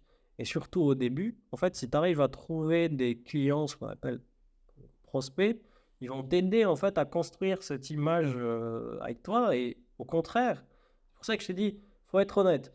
Et moi, ce qui m'a fait tilt dans ma tête, c'était un jour, je discutais avec mon pote, il m'a dit, c'est mon meilleur pote d'ailleurs, il m'a dit, je me rappelle, il m'a fait, ouais, du coup, ça en est où ton truc de carte visite? Parce que t'en parles, mais là, t'as fait quelque chose? Je dis, bah non. En fait, et là, j'ai commencé à avancer mon argumentaire en mode non, j'ai pas fait ça. Ouais, je t'avoue que je sais pas trop. D'un point de vue impression, je sais pas si la qualité elle va être bonne. Je suis encore en train d'apprendre à faire du Photoshop. Je suis pas bon, etc. Il m'a dit non, mais mec, non, en fait, des gens mettent des contenus médiocres de partout et ils arrivent à vendre quand même. Il m'a dit, je te connais très bien, t'as un minimum d'exigeance, mais tu t'en fais toujours trop. Il m'a dit, du coup, en vrai, tente sur 2, 3 clients. Bon, moi, c'était des cartes visites, mais tente ça. Et après, enfin, potentiellement, ça sera largement suffisant. Et tu vois, il m'a dit, tu sais quoi, bah, on va y aller tout de suite. On va imprimer 2, 3 cartes visites. On va voir le résultat. Et après, ben, du coup, tu utiliseras ces cartes visites pour, au moment où tu toques chez le client, tu leur montres ça. En gros, ils verront non seulement ton résultat, et après, au pire des cas, ben, ils te disent non, c'est pas assez bon pour moi, tu vois. Et au moins, tu auras ton idée. Bah, figure-toi que ça, c'est ça qui m'a ouvert une opportunité de fou malade. Et donc, tu y allais. Ouais, bah, en fait, on est parti vraiment, juste après cette discussion-là, me dire, allez, on se réveille, on commence à bosser là. Et du coup, on était parti chez un imprimeur, en gros. Bon, en gros, c'était un magasin de reprographie, hein. Mais mec, la qualité, elle était pas ouf. J'ai imprimé quelque chose et à la fin, il m'a dit attends, c'est des cartes visites, ça? Je fais oui. Il m'a fait, mais du coup, peut-être que la qualité, elle est pas très adaptée chez moi parce qu'en fait, c'était un petit magasin de reprographie, pas très loin d'une fac. En gros, son business tournait plutôt autour photocopie, fournir des polycopiés de cours et sujets d'examen, etc. Enfin, tout ce qui, tout ce que, en gros, les étudiants en avaient besoin, bah, c'était un peu son fonds de commerce, quoi. Et du coup, il m'a dit, mais si tu veux, des fois, moi aussi, je prends des petites commandes là de cartes visite. Donc, si ça t'intéresse, je pourrais t'appeler pour te donner des clients avec qui tu pourrais travailler. Il m'a dit, moi, enfin, à chaque fois, j'outsource le design, etc. Et il m'a dit, et pour l'impression, en fait, j'ai un pote à moi, il est imprimeur, il fait ça, enfin, ça. Et si tu veux, je l'appelle tout de suite. Et bah, ouais. Et tu vois, là, c'est vraiment si j'avais pas eu ce déclic-là d'y aller, en fait, j'aurais jamais eu cet échange-là avec cette personne et j'aurais jamais eu le contact de l'imprimeur avec qui j'ai travaillé. Et en gros, j'étais parti chez lui, il était méga sympa, il m'a présenté ses prix, comment il travaillait, etc. Il m'a dit, écoute, si tu chopes un client, vas-y, tu m'appelles, on se cale un rendez-vous, tu me donnes, voilà ce qu'il me faut comme input, moi je t'imprime ton truc, tu les as généralement dans les 24 heures, tu récupères tes cartes, tu les livres, on n'en parle plus. C'est ce qui s'est passé. Et après, en gros, 2 jours plus tard, on traînait avec mon pote à moi, on passait à côté d'une agence de voyage. Je lui ai dit, attends 2 secondes, je reviens. Je suis rentré, je me suis présenté et tout. Et c'était mon premier client. Tu vois, je pense que s'il n'y avait pas eu cette phrase de mon pote qui m'a dit, arrête de casser les bonbons et de trouver des excuses, vas-y, même si c'est une qualité, mais éclatée au sol, mais au moins tu auras essayé, je pense que j'aurais jamais imprimé une seule carte de ma vie. Mais tu as réussi quand même à provoquer l'opportunité d'une certaine façon. Ah, bah, c'est ton pote qui a Oui, provoqué au départ, mais après, tu es quand même allé, mais ça, tu vois, ça t'es m'avait allé marqué. démarcher. Oui, mais ça m'avait marqué parce que, en gros, je t'assure que j'étais toujours là en mode c'est peut-être pas assez, c'est peut-être pas assez bon, c'est pas mon domaine, moi je suis ingénieur, je fais pas du tout ça, etc. J'ai pas de goût, je suis pas très innovative, etc. J'étais tout le temps là à penser comme ça. Et à la fin, comme je t'ai dit, potentiellement ton niveau d'exigence il est mis là et les autres, ils n'ont pas besoin d'autant de trucs. Peut-être sur une catégorie de clientèle, oui, mais sur toute la majorité, c'est pas tout le monde qui veut le top du top, tu vois. Et ouais, c'est là où je dis, je pense que j'y aurais pas eu cette phrase, je me serais jamais lancé, je me serais toujours, je pense que je me cachais derrière ça au lieu de me dire j'ai peur d'échouer. Ok, c'est hyper intéressant. Ouais. Et du coup, maintenant, ça t'a débloqué. Le fait d'avoir fait ça, ça t'a débloqué sur ce point-là ou... C'était une expérience pas mal. J'étais étudiant, bon, j'avais pas de problématique en mode, enfin, je le faisais pour me payer des vacances, tu vois. Au pire des cas, je gagnais pas assez d'argent. Mais en gros, j'avais appris pas mal de choses. Déjà, cette notion de discours avec les clients, comment tu te différencies, parce que j'avais des prix plus ou moins élevés pour pouvoir me faire une marge, vu que c'était pas moi qui imprimais. Et du coup, j'arrivais avec des prix plus ou moins élevés. Les gens, à chaque fois, me disaient, oh, c'est quand même cher par rapport au marché. Et j'étais là en mode, ah oui, mais moi, je vous livre sur une semaine. Alors que potentiellement, si tu vas chez un imprimeur, c'est moins cher, mais tu peux avoir un délai d'1 mois ou de 2 mois pour avoir tes cartes. Et du coup, tu vois, à ce moment-là, j'arrivais à faire cette négociation. J'avais pu mettre en pratique, justement, comme je te disais, des trucs que j'apprenais en cours sur la partie de démarchage, comment créer des relations avec des partenaires. Euh, Au début, j'avais commencé avec un seul imprimeur. Après, en fait, j'avais différentes typologies de cartes. Tu avais des cartes plastifiées avec des films, etc. Enfin, différents types de cartes avec différents types de papier. Et par exemple, la plastification coûtait moins cher chez un autre imprimeur plutôt que celui chez qui je faisais l'impression. Et du coup, à la fin, j'avais deux, trois imprimeurs avec qui je travaillais euh, dans- en fonction bah, des disponibilités, des prix, etc. Mais c'est ce qui me permettait en fait d'avoir des arguments de vente en mode, moi, je vous livre dans la semaine. Et c'était ça qui m'avait aidé. Mais c'était une bête d'expérience. Et je t'avoue que cette adrénaline-là, enfin, en gros, c'était tout bête. Tu vois, tu as vendu des cartes, tu as fait, je sais pas, allez, 10 euros de marge ou même pas. Mais j'étais juste refait parce que je l'ai fait. Tu vois, juste d'un point de vue personnel, c'était enrichissant. Tu vois, je me suis dit, purée, je suis capable de faire quelque chose. Et ouais, ça m'a libéré d'un côté. Pas totalement, mais ça m'a libéré un petit peu. Et enfin, c'est beau parce qu'en plus, t'as t'as pris vraiment des risques, quoi. Enfin, d'appuyer sur le fait que du coup, tu livres en une semaine, que tu es plus cher que les autres, mais que tu livres en une semaine. Enfin, pour moi, c'est prendre des risques aussi, quoi, parce que ça peut te mettre en difficulté et tu as réussi à le faire. et à surpasser ça. Donc, ouais, je trouve ça trop bien en tout cas. Et t'as fait ça combien de temps du coup? Je fais ça pendant une année ou une année et demie. Plutôt une année et demie. J'ai fait ça avant la dernière année. J'ai commencé l'été avant ma dernière année d'études en Algérie. Et la dernière année de mes études, je l'ai fait aussi, mais plus à distance. En gros, la douille dans ce truc-là, c'est que une fois que tu avais un client, il changeait pas forcément de design, il changeait pas forcément de carte visite, etc. Et du coup, il m'appelait. Il disait, est-ce que vous travaillez encore? Je faisais oui. Ils me passaient leurs commandes. Et moi, j'avais juste vraiment rien à faire. Juste à appeler l'imprimeur, lancer la commande. Et ensuite, bah, du coup, j'avais des potes qui venaient, ou des fois, c'était mon père ou mes parents, en gros, qui passaient chez l'imprimeur, récupérer et livrer le client. Voilà. Il y avait vraiment, en gros, cette partie-là où... Et tu vois, il y a aussi autre chose, c'est que des fois, le fait d'oser sur une opportunité, ça peut t'en ouvrir d'autres. Typiquement, là, j'ai osé aller imprimer, ça m'a ouvert des pistes pour des partenaires.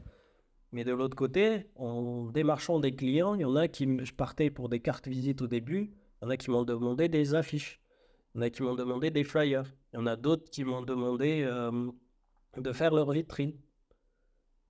Il y en a qui m'ont demandé le plus gros truc, je pense que c'était un site web. Un mec qui m'a demandé un site web. Et en fait, moi, je pouvais pas faire ce genre de choses parce que déjà, j'avais mes études à côté. En plus de ça, en gros, j'avais pas les connaissances pour. Et encore une fois, tu vois, par exemple, par rapport au site web, j'avais peur et tout, mais j'ai outsourcé ou donné à des professionnels. Enfin, j'ai essayé de guider les gens vers des personnes qui savent faire. Mais en vrai, ouais.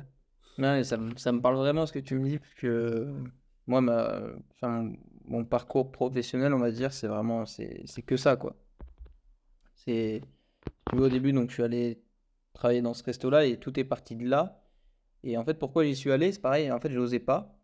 Et une amie à moi, en gros, le restaurant venait de changer de propriétaire et il était en travaux, si tu veux. Et on passait devant, parce que nous, c'est dans un village, on se baladait, etc. Et j'étais avec une amie à moi. Et elle s'est dit, bah, moi, j'aimerais bien travailler cet été, je vais lui demander s'il cherche pas. Tu vois. Et moi, tu vois, j'avais pas pensé, j'avais peur, en fait, je pense, d'aller voir et de demander. Mais comme elle y allait, bah, ça m'a poussé aussi à aller demander. Et au final, ça s'est pas vraiment passé comme prévu, puisque donc je suis. En fait, elle est allée en première, donc elle allait demander, puis après, moi, je lui ai dit, bah, moi aussi, je serais intéressé si jamais, etc. Euh, Bah, rappelez-moi, je donnais mon numéro, etc. Et je vois qu'il ne me rappelle pas. Donc je le rappelle une fois, il me répond pas, je lui laisse un message, il me répond pas, je le rappelle deux fois, il me répond toujours pas. Je me dis, bah, en fait, maintenant, c'est trop bête, quoi. Je me suis trop investi. Maintenant, je veux y arriver, en fait. Après, quand je commence un truc, par contre, j'essaie de me donner, en tout cas, tous les moyens Ouais. pour y arriver. Ouais. Et en tout cas, au moins, si ça marche pas, je me dis, j'ai tout essayé et tant pis. Mais pour vraiment pas avoir de regrets. Donc, je suis allé le voir une première fois, il m'a dit, oui, bah, il faut que vous repassiez plus tard, etc. Et bah, je suis repassé 3 fois, je l'ai appelé je sais plus combien de fois, et au final, il m'a pris. Et j'ai fourni un travail, je pense, correct, un bon travail, et on a commencé à bien s'entendre, etc., même très bien s'entendre. De là, j'ai rencontré son frère qui venait l'aider, comme c'était la première année, qui lui travaillait donc ensuite dans l'entreprise où j'ai fait mon stage parce qu'il a poussé pour que j'aille en stage là-bas. De ce stage-là, j'ai eu ma première alternance dans la même entreprise puisqu'ils étaient contents de moi. Et après, à partir de là, bah, maintenant, je me suis retrouvé là où je suis cette année dans l'entreprise. Je sais pas trop comment je me suis retrouvé ici, mais j'ai un super souvenir de l'entretien que j'ai eu parce que j'étais bah, du coup dans l'entreprise où j'étais l'année dernière. En fait, oui, pour tout te dire, Je vais m'entraîner avec cet entretien. exact. En fait, c'est même pas ça. J'avais donc l'alternance dans laquelle j'étais l'année dernière. J'ai rencontré quelqu'un qui bossait donc sur des shootings et pas mal sur du vélo. Et pareil, en fait, là, du coup, de fil en aiguille, il me donne un contact là-bas pour une alternance cette année. Et le mec hyper cool, me recommande de fou, il me dit: «Faut que vous preniez ce mec» et cetera. Et donc bah, c'était bon, entre guillemets, à 99 parce que je m'y suis pris un peu tard, je m'y suis pris fin juin et du coup, le mec avait quand même, un besoin, on va dire et il attendait juste d'avoir l'accord pour, un alternant supplémentaire parce qu'il en avait déjà 2 donc lui ça allait faire 3 avec moi et il m'a dit: «Mais bon, normalement, il y aura pas de souci, on attend juste l'accord et après c'est bon, on signe le contrat, machin». Et comme c'était quand même pas signé, qu'on était déjà en juillet, Ouais. que j'allais partir en vacances, j'avais une semaine et je me suis dit: «Là, il faut quand même que je trouve un plan B, au cas où, cas on où. sait jamais» Le fameux au cas et où. ouais, le au cas où, mais le au cas où, vraiment, Il y a une blague chez moi sur le au cas où. ah ouais? Beh, raconte-la moi si tu veux. C'est c'est l'histoire d'un mec qui arrive dans un mariage au banquet et qu'il arrive, il démonte tout le buffet. Il a mangé de tout, il a rien laissé. Tout le monde, la famille du marié pensait que c'était la famille de la mariée et vice-versa. Et à un moment donné, un mec, il a pris son courage à deux mains et a dit, en fait, t'es qui? Il a dit, bah moi je suis au cas où. Tu vois, à chaque fois qu'il y a des préparations de mariage et tout, tu vois, t'as le au cas où, la notion de au cas où, il leur a dit, bah moi, c'est moi. Au cas où, enchanté. Mais donc moi, j'étais un peu ce monsieur au cas où, ouais, bah, c'était quand? L'année dernière, en juillet. Excuse-moi, je couperai. Et en fait, bah, j'avais besoin de quelque chose au cas où, en effet. Et c'est pour ça que je me suis dit: «Bah, je vais postuler chez Schneider» parce que déjà, c'est bien payé. Voilà. Allez, là, C'est vrai que, ouais, de base, je me suis dit ça, je me suis dit: «Bah, tant qu'à faire, avoir un plan B où c'est pas forcément ce que je voulais faire, autant qu'au moins il y ait des avantages» et moi, je voyais, à ce moment-là, l'avantage, là-dedans. Et puis aussi le fait de découvrir vraiment une très grande boîte. Je trouvais ça cool de pouvoir, avoir cette opportunité-là, au cas où. à chaque fois Et qu'on va te dire au cas où, bon, ça va être mort de mais rire. en fait, tu vois? C'est clair. Mais au début, je me suis dit: «De toute façon, ça va pas le faire» parce que moi, je parle enfin, j'ai un anglais très scolaire et très basique. Et donc bah, il y avait un premier entretien donc avec les RH, je me suis dit: «S'il y a de l'anglais, c'est mort» Ouais. et donc déjà, elle m'a j'étais étonné déjà et positivement que l'entretien soit pas intégralement en anglais, donc ça a commencé en français, donc j'étais plutôt à l'aise et puis, bah, à vrai dire, comme je t'ai dit tout à l'heure, j'en avais pas grand-chose à faire. Et à un moment, il y a un passage en anglais, là je me suis dit: «Oh là là». Mais je pense que j'ai eu de la chance parce que j'avais passé le TOEIC juste avant et du coup j'avais vachement, révisé Mhm. et donc je me tapais de l'anglais, tu vois, 2 heures par jour, à écouter, à essayer de parler un peu moins, mais surtout écouter, écrire, et cetera. Donc je me suis débrouillé, c'était pas fameux, on va pas se mentir. Ouais. Mais finalement, bah, ça s'est passé Et et j'ai eu un deuxième entretien. ouais. Est-ce que tu penses que le fait que c'était plus là en mode c'est un matelas de sécurité et au cas où, comme on a dit, qui t'a peut-être permis de te libérer et d'être un peu plus, enfin, on va dire, plus libre dans ton entretien parce que tu n'avais pas cette peur de l'échec, Ouais et j'irais même, potentiellement. tu vois, j'irais même plus loin que ça. Ça m'a libéré même pour, là, cette année, j'étais libéré. On pourrait dire que j'étais libéré. En fait, parce que du coup, je t'explique, après il y a le deuxième ouais, libéré, délivré, comme on dit. Donc j'ai eu, l'entretien ensuite avec, le manager, donc le premier entretien est passé finalement. Et là, mais en fait, je partais en vacances, je crois, 2 jours après. Là, je m'étais dit, j'avais toujours pas de réponse en fait, mais Ouais. je me suis dit: «Bon, pas de nouvelles, bonne nouvelle quoi», entre guillemets. Ouais, il n'y a pas de refus, Ouais, mais il n'y a pas il y a d'acceptation pas quand même. d'acceptation, mais je me suis dit: «Bon, c'est les vacances, Dans le ça doit mettre doute. du temps et cetera», Ouais.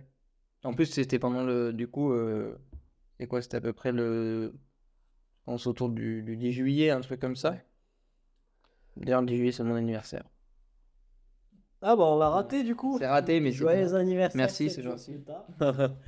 C'est une semaine? 7 jours? Bah, voilà, parfait. Joyeux anniversaire. Merci. Merci Mohamed. T'as grandi. Ouais, Ah, 22 je ans me disais maintenant. bien que il y a un truc qui a changé. Ouais, la barbe et tout, ça a poussé. Bah non, j'ai toujours un trou. Mais bon, c'est pas grave. J'espère au moins avoir une barbe un peu correcte, quoi, quand j'aurai plus de cheveux, mais Oh là là. on peut pas choisir, quoi, de toute Parlons façon. pas de la calvitie dans ce sujet du podcast. Je pense qu'on va en créer un Ouais, autre dédié à la calvitie, pense la que ça va être gestion chiant. de la calvitie, etc. Tu la vis bien, la calvitie, Mohamed? Bah, Tu la vis, quoi? bah, en vrai, je la vivais très mal avant de me raser le crâne et depuis là, ça m'a libéré, tu vois. Comme Ok. toi, Et c'était il y a combien de temps? je pense que c'est, ouais, je sais pas, 2020, avec 4 ans, je pense. Ok. Donc, Mais, à 25 ans à peu près, non? ouais. Mais je pense que, ouais, si tu arrives à te débarrasser de la peur de l'échec, comme moi, je me suis rasé le crâne, si c'était aussi facile, franchement, on serait vite libéré. Mais vraiment, je le vivais mal. Et c'est, tu vois, encore une fois, il suffit d'un seul truc ou d'une seule chose. Et vraiment, c'est bizarre. Mais genre, en finissant, enfin, je me rappelle, en gros, j'étais parti, on était parti avec mon cousin au Mont-Saint-Michel. J'avais pris une photo, c'était n'importe quoi, je sais pas si je te l'avais déjà montré, mais Je crois pas. en gros, ça, si je veux Il n'y avait partir plus dans grand-chose, tous quoi. les sens, il n'y avait pas plus grand-chose et tout. Et mec, je me rappelle, mon cousin, il a vu la photo, il me fait, ah ouais, c'est pas possible, là, il faut raser. On peut pas faire ça. On peut pas continuer comme ça. Et du coup, je me rappelle, hein, il m'a dit, vas-y, si tu fais pas confiance au coiffeur, je le fais moi-même. On est descendu j'étais chez ma tante, et on est descendu au sous-sol. Il a sorti, on a vraiment un épisode de torture, mais c'est pas du tout le cas. Il a sorti la tondeuse et il a commencé pile au milieu, tu vois, pour être sûr qu'il n'y a pas de retour en arrière. Et je t'avoue qu'à la fin, bah, ça va être drôle comme ça. J'étais un nouvel homme, tu vois, dans ma tête, j'avais plus ce problème Mais t'étais libéré, quoi. de me dire, purée, il faut que je cache ça, etc. J'étais là en mode, mais en fait, ça tue pas.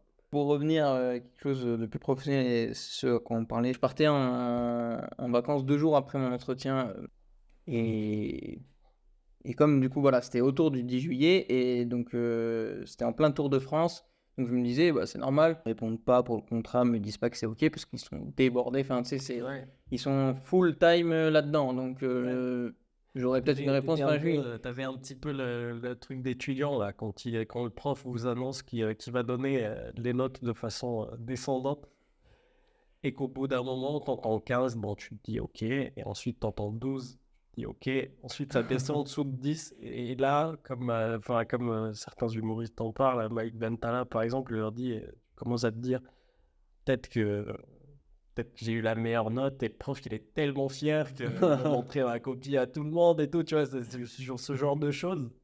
Et je pense que ça s'appelle un peu le déni. Oui voilà, Toi, t'étais un peu dans. bah écoute, Ouais, s'ils me répondent pas, c'est qu'ils sont débordés. moi le déni je connais bien, mais et j'ai bien aimé la référence à Malik Bentala d'ailleurs, mais donc oui, bah forcément, moi j'étais dans cette optique-là, je me disais tranquille, tout va bien se passer. Je vais là juste pour entre guillemets faire plaisir à papa maman comme ça au cas où j'ai un autre truc, au cas où. N'oublie pas au cas où. Ouais, au cas où la femme. Et je pense que c'est pour ça en fait que ça s'est si bien passé. En fait, je sais pas comment dire, j'étais libéré et j'avais en fait même j'avais Sans pression, quoi. moi, ouais, et je suis quelqu'un qui, de base, n'avait pas du tout confiance en lui, etc. Mais là, sur cet entretien-là, je me suis dit, que j'avais vu la fiche de poste, je sentais que j'étais capable, mais surtout, je sais pas, d'être libéré m'a permis d'avoir confiance en moi et de montrer sur certains points, en tout cas, pas sur tout, parce que je pense pas que j'étais non plus prétentieux, en tout cas, j'espère pas. Mais sur certains points où j'étais sûr que je pouvais, que j'avais les capacités de le faire, je me suis montré sûr de moi et sur les choses où j'étais moins sûr, bah, j'ai été honnête en tout cas. Ouais. Pareil, tu vois, l'honnêteté, c'est toujours plus facile d'être honnête quand t'as pas de pression. Oui. Quand tu dis j'y vais, mais c'est juste comme ça. Et du coup, l'entretien s'est hyper bien passé et c'est vrai que ben, à l'issue de l'entretien, la personne m'a rappelé peut-être, je sais pas, 15 minutes après et elle m'a dit, bah en fait, bah c'est ça. Il y a eu un bon feeling déjà pendant l'entretien, donc c'était, tu vois, c'était cool et c'était pas de là à me faire douter, tu vois, mais j'étais content à la fin. Je me suis dit, bah, c'est cool, c'était un bon entretien, ouais, c'est bien passé et tout, etc. Je me dis, bon, finalement, si c'est le au cas où, pas, Ouais, c'est pas la folie, mais ça va, je serais pas trop déçu non plus. oui. Et après, donc la personne me rappelle peut-être 15 ou 30 minutes, je sais plus exactement après, et me dit, bah, c'est en fait, j'ai senti pendant l'entretien que c'est toi qu'il nous faut, enfin, c'est toi que j'aimerais avoir comme alternant, etc. Je me suis dit, ah, c'est cool, enfin, j'étais content quand même, tu vois, de me dire, c'est cool, j'ai réussi à convaincre et tout la personne. Et mais j'avais toujours dans l'optique de faire autre chose et je m'étais dit, en fait, la personne voulait une réponse assez rapide et c'est ça aussi, ça m'a mis un peu la pression. Et j'avais peur de regretter, tu vois, si j'acceptais ici et que l'autre après me disait que c'était bon. Finalement, je pars en vacances et pendant mes vacances, je me fais relancer plusieurs fois pour avoir une réponse et je me suis dit que j'avais fait un truc pas bien parce que j'avais toujours pas la réponse de l'autre, un truc pas bien, mais qui finalement c'est. Enfin, moralement en tout cas, moi je trouve pas ça bien. C'est que j'allais Ouais, parce que accepter. t'étais engagé avec d'autres personnes et au Ouais, final, t'allais pas respecter ton engagement en quelque oui, sorte. voilà. Et en fait, je me suis dit, je vais accepter, mais si l'autre me dit que c'est bon, bah en fait, dans tous les cas, je trahis un peu parce que Mm. si l'autre me dit que c'est bon, bah là, je dirais, bah finalement, je trouve autre chose et inversement, peut-être, je Ouais. sais pas. Il s'est avéré que j'ai eu une réponse peut-être non plus de juste 2 ou 3 jours après où du coup, la personne chez AG2R m'a dit, c'est pas possible, quoi, ils ont pas eu le droit. Donc, pas de regret. Heureusement que au cas où Mais était ouais, là, quoi. heureusement qu'au cas où, il est arrivé dans ma tête. Ouais. Mais en fait, ouais, je te disais, ça m'a même, comment dire, débloqué pour toute l'année, dans le sens où moi, je suis quelqu'un d'hyper, de base, hein, j'étais hyper timide et réservé. Et là, je me suis dit, bah, tu vois, l'entretien s'est hyper bien passé, t'avais pas de pression. Et ben là, quand tu vas y aller et tout, travailler pour la première fois, première semaine, premier mois, etc., tu vas rester dans ce même état d'esprit-là. Tu vas essayer d'être ouvert, de prendre sur toi, en fait, en gros. De faire l'effort, d'aller vers les gens, etc. Et après, je dis pas que j'ai forcément bien réussi, mais en tout cas, je suis arrivé les premiers jours Donc, t'avais moins cette et peur, ouais, j'avais moins de peur, j'avais moins d'appréhension. ouais, d'appréhension. Après, c'est aussi bah, tout le conditionnement autour où j'ai été super bien encadré, accompagné. Ouais. Mais je pense que c'est aussi grâce à cet entretien-là et ça m'a beaucoup servi. C'est vrai que je t'ai dit, des fois, juste une seule chose peut changer ta motivation ou te libérer de certains verrous que tu t'étais mis toi-même. Tu vois, là, typiquement, il t'a fallu un entretien pour te rendre compte qu'au final, ben, tu avais une certaine valeur, potentiellement, que derrière, il y avait, je sais pas, un manque de confiance en soi ou autre. Mais ça t'a libéré et du coup, tu t'es dit, j'ai pas besoin de jouer un rôle, mais les gens m'acceptent pour mes capacités, en tout cas sur le milieu professionnel. Et ouais, ça, en fait, c'est très, très, très difficile, surtout pour des gens qui se remettent en question énormément et qui ont, comme quand on parlait tout à l'heure d'exigences assez élevées envers eux-mêmes. Bah, en gros, tu es tout le temps sur des questionnements. Bah, c'est cool parce que tu essaies toujours de donner de ton mieux. Mais de l'autre côté, le revers de la médaille, c'est un peu difficile à vivre. En tout cas, moi, par exemple, enfin, je commence à m'en rendre compte, mais où des fois, comme je t'ai dit, je me mets des verrous où je me pense pas légitime pour faire certaines choses.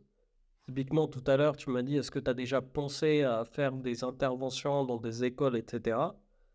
J'y ai pensé, mais à chaque fois, je me dis, bah, je suis qui en fait pour être légitime pour faire ce genre de choses, tu vois?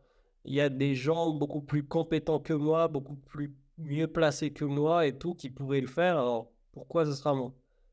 Et derrière, très honnêtement, il y a ce questionnement de légitimité et de peur de l'échec, je pense aussi. Ouais, bah, je comprends exactement ce que tu veux dire. Après, je pense que sur la légitimité, enfin, moi, je suis pas forcément de cet avis-là. Parce que pour moi, tu es autant légitime que plein d'intervenants en fait, qui interviennent dans des écoles ou quoi. Tout simplement parce que tu as quand même de l'expérience et tu as cette remise en question et ce recul-là aussi, qui pour moi sont des qualités qui permettent de, même si tu n'as pas forcément l'expérience qu'aurait un intervenant qui a 20 ans d'expérience dans le milieu, qui font que finalement, même si tu n'as pas forcément autant de connaissances, eh ben, ça va être aussi enrichissant pour les élèves et ceux qui suivent ton intervention que quelqu'un qui a plus d'expérience. En fait, ce sera ils vont vivre deux expériences différentes. Ouais. Mais pour moi, dans les deux cas, ça leur apportera pas forcément la même chose, mais ça leur apportera à l'équivalence, quoi. Ouais, ouais, non, mais je suis d'accord avec toi. Et enfin, en discutant de ça déjà tout à l'heure, je me dis que c'est une peur de l'échec qui se cache derrière ça, tu vois. Encore une fois. Parce qu'en soi, ne pas se sentir légitime à faire quelque chose est potentiellement une peur Oui, de, oui, également. tu vois, encore une fois, d'être face à des étudiants où ils vont se dire c'est qui lui, de quoi il va parler, etc. Et c'est là où tu te dis, je serais potentiellement pas légitime. Encore une fois, potentiellement, je ferai le test, ou, ça sera parfait, tu vois, ou pas parfait, mais bien, tu vois, quelque chose de bien, et je pourrais réellement avoir de l'impact, aider des gens. Et d'ailleurs, c'est ma volonté à travers cette idée de podcast-là et d'en discuter. Et enfin, je sais pas, peut-être que derrière un micro, c'est plus simple que devant de vraies personnes dans un amphi et tu dois présenter. Et pourtant, tu vois, j'aime bien la prise de parole en public, etc. Ce genre d'exercice, pas quelque chose qui me dérange non plus. Mais je pense que parler d'expérience personnelle ou intervenir comme ça, il y a, enfin, je suis pas prêt. Je Donc, bah après, suis pas prêt c'est. pour ça. J'aimerais potentiellement le faire, mais là, je t'avoue que ma peur est toujours là et je sais pas trop comment faire pour la gérer ou dépasser ça. Après, tu vois, si tu te sens pas prêt, je pense que c'est différent. Dans le sens où il y a des moments dans ta vie où tu te sens pas forcément prêt. Dans ce cas-là, il vaut peut-être mieux attendre. Après, qu'est-ce qui te fait vraiment peur dans l'échec? C'est plutôt l'image qu'après les gens vont avoir de toi. Parce que sur le plan, tu vois, tu pourrais commencer en parallèle de ton contrat Ouais, ouais. là, actuellement. Donc, on va dire que tu t'assures quand même un matelas De sécurité. stable et de sécurité. Et du coup, qu'est-ce qui te freine? Qu'est-ce qui te fait vraiment peur? Parce que tout à l'heure, on parlait vraiment de ce matelas-là qui pouvait manquer. De transmettre quelque chose qui est fausse, par exemple. Genre, encore une fois, j'ai mes connaissances à moi, mon expérience à moi, je peux en parler. Après, tu vois, enfin, devant un cours, il y a une notion de responsabilité où tu vas transmettre un message à des personnes qui vont travailler, etc. Et si tu leur transmets la mauvaise chose, ça sera pour ta pomme toute leur vie. Tu vois, et pour ta vie aussi, tu vois. Enfin, je sais pas si tu comprends ce que je veux dire, mais il y a une grosse responsabilité. En tout cas, moi, je vois ça comme une Ouais. grosse responsabilité parce que, ben, en gros, tu risques d'apprendre des Ouais. choses fausses. Bah, je comprends ton point de vue et après je diverge un peu de ça dans le sens où ce que tu dis pour moi c'est vrai. Dans les métiers très techniques, par exemple les maths, bah forcément 2 plus 2 sera toujours égal à 4. Mm. Et si t'as pas la réponse, bah oui, tu transmettras quelque chose de faux parce que c'est quelque chose de très technique où c'est soit blanc, soit noir. Mais dans quelque chose où tu es plus dans le management, tu vois, on parlait de la méthode agile et de l'agilité tout à l'heure. euh, pour moi, il n'y a pas forcément de mauvaise réponse. C'est toi, tu utilises une technique qui marche dans ton cas et ça dépend comment tu l'amènes, mais c'est juste que t'amènes ton point de vue et ton expérience et tu transmets ça.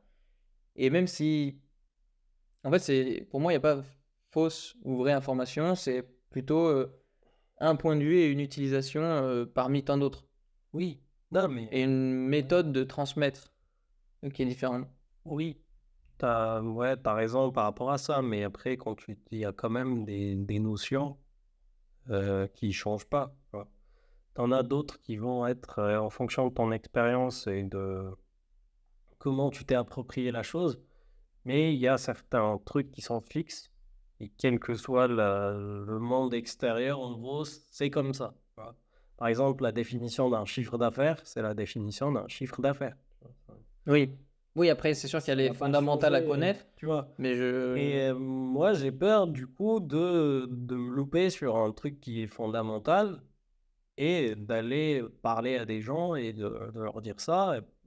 Soit tu perds le plus gros, et ça, à la limite, je te dirais, c'est ce qui m'impacte le moins, c'est de perdre en crédibilité, parce que tu as dit une connerie sur quelque chose qui est censé être connu par tout le monde.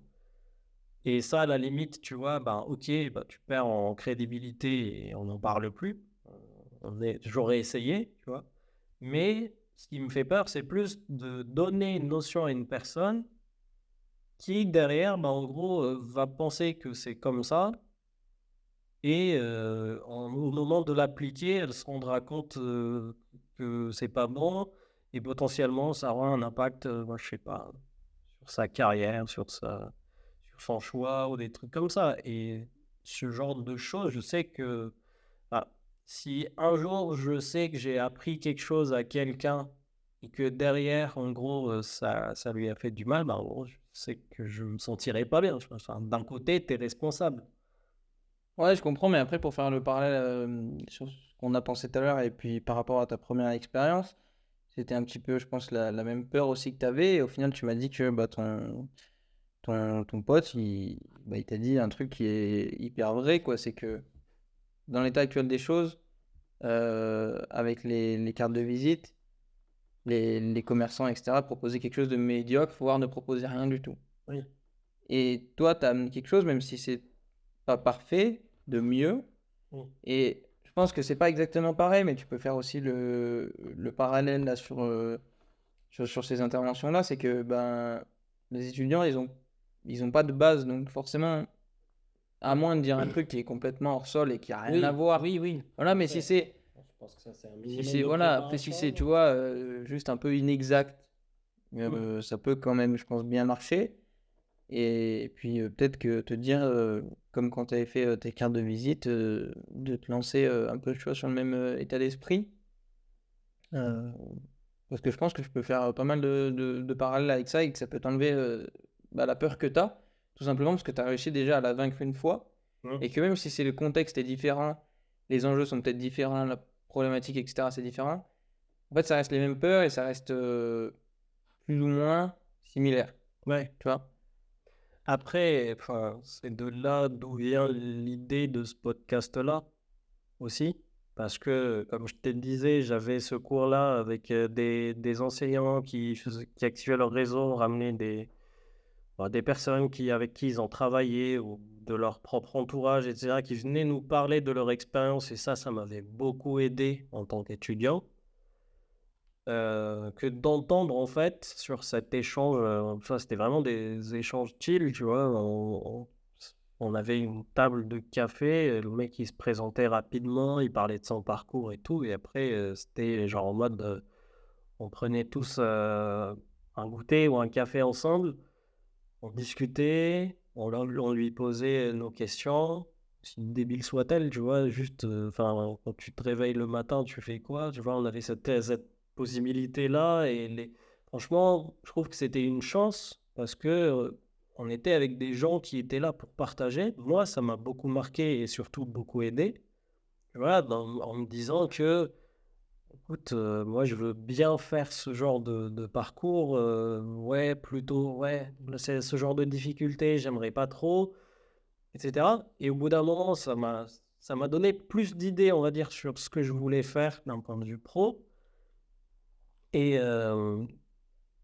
à travers ce podcast-là, justement, je me dis que juste en parlant de mon expérience perso, je donne pas forcément, enfin, je veux pas forcément donner des solutions, mais juste te parler de ce que j'ai vécu ou de potentiellement avoir d'une personne qui parle de ce qu'elle a vécu et aux gens, en fait, d'en tirer les leçons qu'ils veulent et d'en tirer du positif, de se reconnaître pour pouvoir se pousser vers le haut.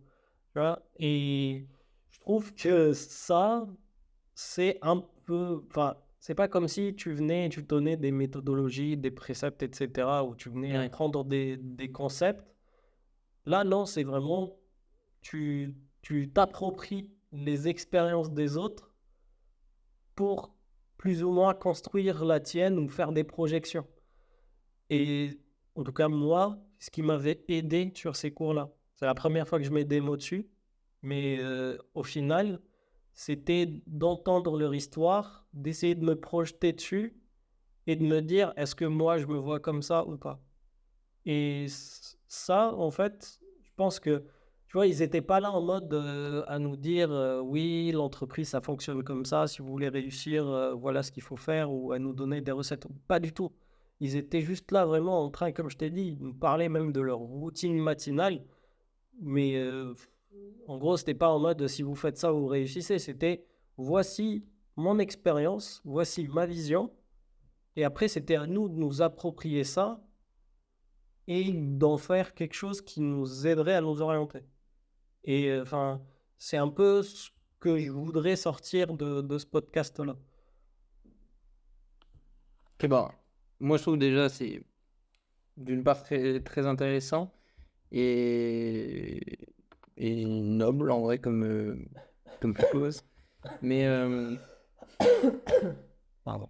Cas contact. je t'en compris. Mais et je pense que tu as eu de la chance en fait de pouvoir avoir ça aussi pour pouvoir te projeter et faire ton choix.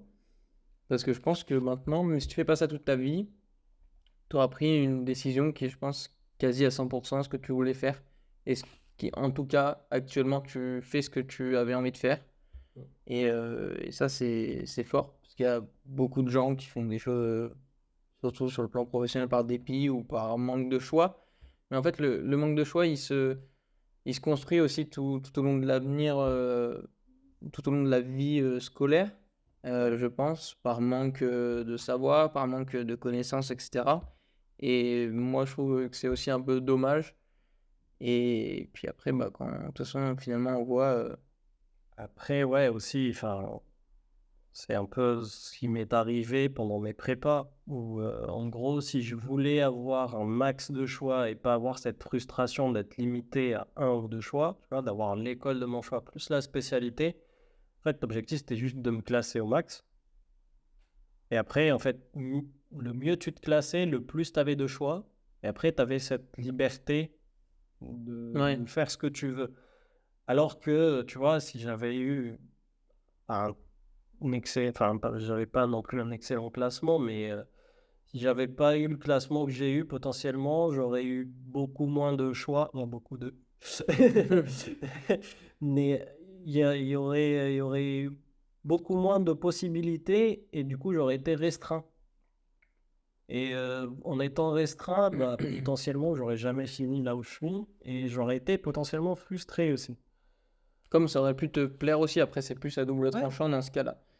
Mais après, ouais, je trouve qu'on a à peu près le même parcours, ou en tout cas beaucoup de similitudes, et je serais vraiment curieux de pouvoir bah, échanger avec quelqu'un qui, lui, a un parcours un peu différent, tu vois, un peu, je sais pas, peut-être soit une réorientation, ou qui s'est rendu compte euh, plus tard, en fait, que ce qu'il faisait, bah, finalement, ça lui plaisait pas, du coup, il a décidé de se reformer ou de changer, ou bien quelqu'un qui a directement trouvé sa voie, tu vois, peut-être dès le collège, etc. Ça pourrait être, je pense, ouais, super intéressant aussi d'avoir quelqu'un comme ça.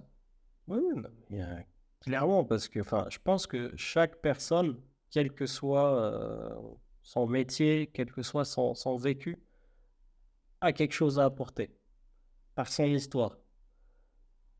Et ça peut être des vies totalement banales, tu vois, quelqu'un qui n'a fait que suivre, en fait, toute sa vie, à suivre tout ce qu'on lui a dit, et qu'à un moment, il s'est retrouvé à faire un boulot.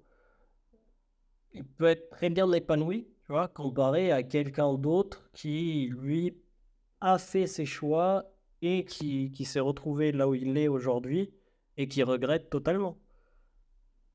Donc, ouais, je pense que chacun, en fait, a son expérience et c'est justement à travers ces expériences-là qu'on peut tirer une leçon. Et c'est pour ça qu'il n'y a pas de recette de succès, quoi. Je pense, Totalement. Bah, la beauté de l'être humain aussi. totalement. Et puis après, je pense que en vrai, ceux qui réussissent, pour moi, c'est ceux qui sont heureux dans ce qu'ils font et qui parviennent à vivre quoi, avec ce qu'ils font. Ça hyper, hyper beau, mais ça peut Ouais, en fait, le succès, c'est plein de choses. Mais pour moi, Comme là, bah, on rentre sur un sujet de bah, comment tu définis le succès. Ouais, enfin, professionnellement, définir le succès, je pense que c'est très difficile. après, tu as plein de versions qui sont entendables et qui sont justes. Ouais, ouais, mais la Ça se notion dit, de ouais. succès en général, je pense qu'elle est très complexe à définir et chacun a sa vision du succès. Bon, bah super. Merci de nous avoir écoutés jusqu'au bout.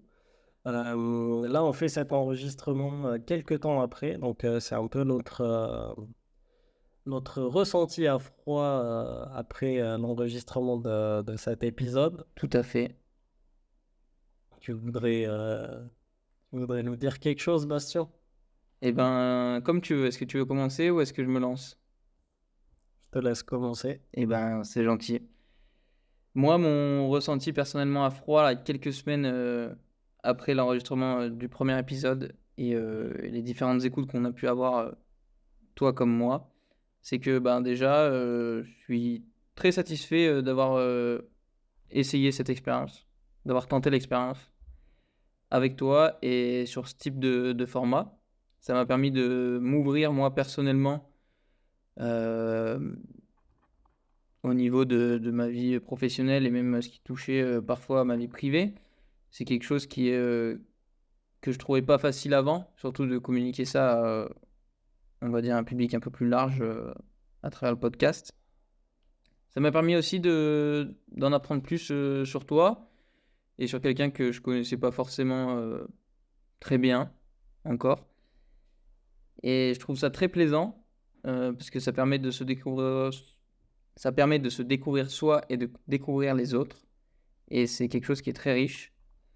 Et même si on sait que tout n'était pas parfait dans ce podcast, dans ce premier épisode en tout cas, au niveau technique, eh ben, ça fait plaisir de le lancer parce que comme on a parlé un petit peu dans le podcast, nous, on avait un peu peur de se lancer, d'entreprendre, on va dire. Et, euh, et c'est un bon exercice, je pense. Et c'est un bon exercice, je pense, pour toi comme pour moi. Ouais, bah écoute, malgré la calvitie, tu m'as décoiffé. 4 heures de brochure et tout est parti en l'air. Heureusement que c'est pas filmé. Non, en vrai, c'était super enrichissant de faire ça. Après, comme tu l'as dit, en fait, c'est satisfaisant parce qu'on se découvre soi-même, on découvre l'autre et on apprend des différentes expériences. C'est un peu l'objectif de ce podcast. Après, je t'avoue, pour ma part, plus j'écoutais, plus j'avais des appréhensions au moment où on allait publier. Mais pour rejoindre ce qu'on disait comme idée, il faut savoir se lancer. Donc là, on a pas mal d'idées. Je sais que ça fuse. On veut faire pas mal de choses et faire grandir ce podcast petit à petit. Mais du coup, il va falloir qu'on presse sur play et qu'on lance cette aventure. Donc, merci à tous ceux qui ont écouté et nous sommes impatients d'avoir vos avis. Ouais, merci à tous. Et en effet, vos avis sont très importants, positifs comme négatifs, pour faire de ce podcast un podcast enrichissant pour vous aussi. Et surtout, si vous avez pas mal de questionnements, vous aussi, sur la vie professionnelle, bah, n'hésitez pas à venir vous poser avec nous.